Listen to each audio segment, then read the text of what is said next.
Meanwhile, not even President Duterte's hometown was spared from the indignation rallies over the Marcos burial at the Libingan ng mga Bayani. Protest actions were held in front of the Davao City Hall with rallyists lambasting the clandestine and hastily organized burial rites. The mass actions were spearheaded by the group Karapatan Southern Mindanao. Aya Macalma has added details.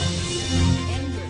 This was the dominating emotion of a number of Davaoeños after learning that the body of former President Ferdinand Marcos has been interred at the Libingan ng mga Bayani. Martial law victims and other groups against the move converged at the Davao City Hall. In the southern Mindanao region, about 100,000 people have been victims under martial law, whose human rights have been violated for many months. At 5 in the afternoon today, the group of Karapatan at samahan ng ex-detainees laban sa detensyon at aresto sa southern Mindanao started their indignation rally.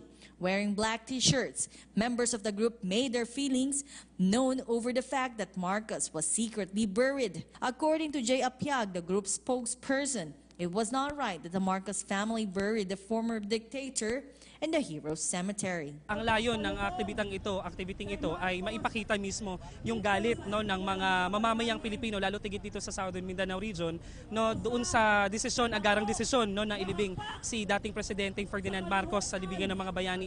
Malaki ang pananagutan ngayon ng pamilyang Marcos sa mga mamamayan, lalo tigit ng mga naging biktima ng martial law. At lalo tigit malaki ang pananagutan ng Korte Suprema na siyang may kasalanan, na siya ang mayroong nitong desisyon na payagan ang ilibing sa libingan ng mga Bayani si dating Presidente Ferdinand Marcos dahil batid ng mga mamamayan dito sa Southern Mindanao region ang mga kasalanan na ginawa ni Ferdinand Marcos sa panahon na kanyang dineklara ang batas militar. Nanay Fe Salino, a human rights violation victim, was incensed until the end. After the Supreme Court released its decision on the Marcos burial, she expected what the Marcos family would do next. Her suspicion was confirmed after the former leader's secret interment. Yun nga ang kinagalit namin na hindi sila sumusunod talaga sa rule of law, no?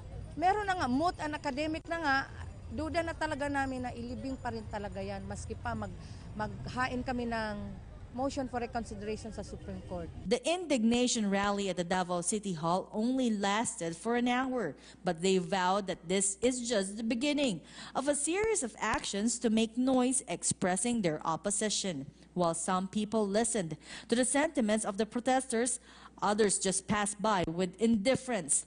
As for these grade 7 students, they agreed with the resolution of the High Court on laying Marcos to rest in the libingan ng mga Bayani. Asked why, the youngsters had this to say. Palagi mo tama lang yung nangyari? Opo. Okay lang. Kasi, bakit na? Kasi, presidente din po siya. Presidente naman siya dati.